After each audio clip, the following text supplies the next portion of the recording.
I have three hopes for the Promised Neighborhood Initiative. One hope's for the students, the second hope is for the families, and the third hope is for the community more broadly. My hope for our students is that we as a school have a very academic mission. We're a college preparatory school, and we have structured our school day, which is long, to make sure that we're accomplishing that mission.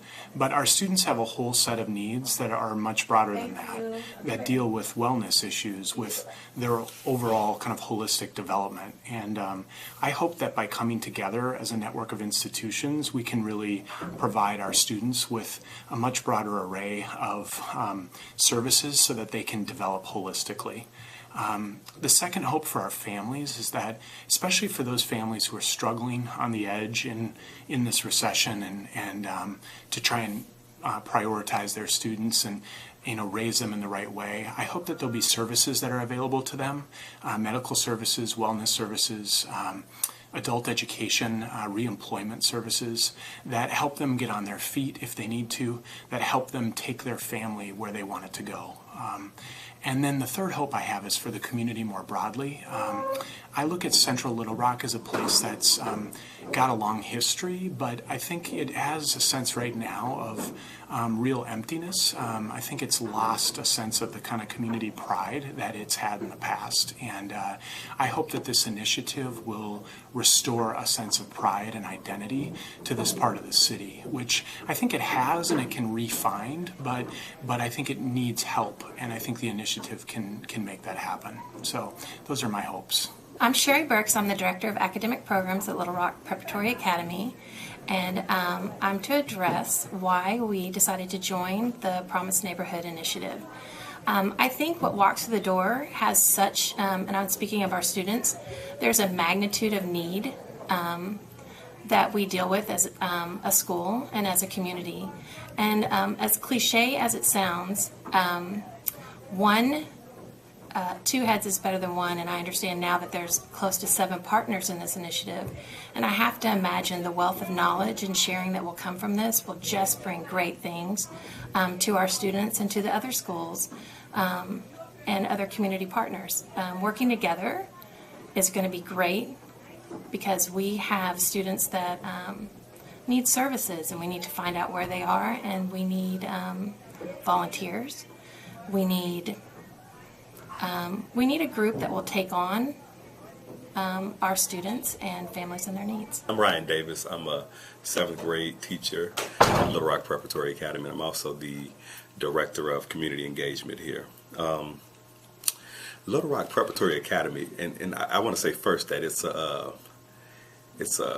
I'm going to answer and then kind of unanswer the question, because I think that in a lot of ways the community is helping Little Rock Preparatory Academy, and it's a very mutual thing.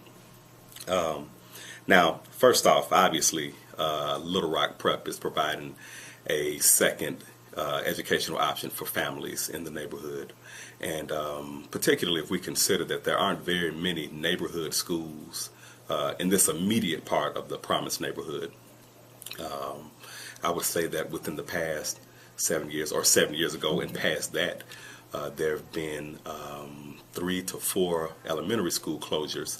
And so within a 5-mile radius of us, we have Dunbar Middle School, which is a magnet school, and they draw 55% of their students from outside of the area, and Gibbs Elementary School, which is also a magnet school, and they draw about that same amount from outside of the area. So this is in many ways what people would consider a traditional neighborhood school. Now, that of course is not to say that we don't draw students from outside of the zone, because we certainly do.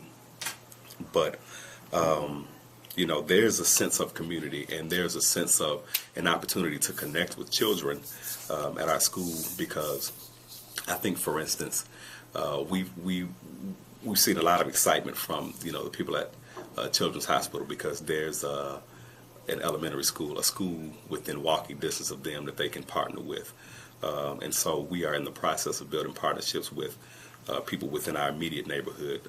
Dunbar Garden, for instance, the Central Arkansas Library System, particularly the Williams Library at Chester and Wright Avenue, the Central High School Neighborhood Association, various churches who have offered to everything from laminating to meals for the teachers. And so, I think that if anything, we've provided an outlet for community-minded people to, deal with children in a positive way, and in a way that's really enriching, and sometimes in a way that we might not have the capacity to do.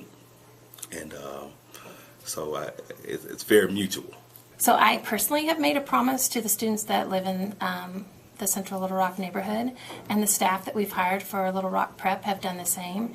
It will be nice to have others join in that promise, where we can work on really delivering and keeping that promise for our kids so that they can truly find themselves on an educational path that will lead them to college and have very successful careers.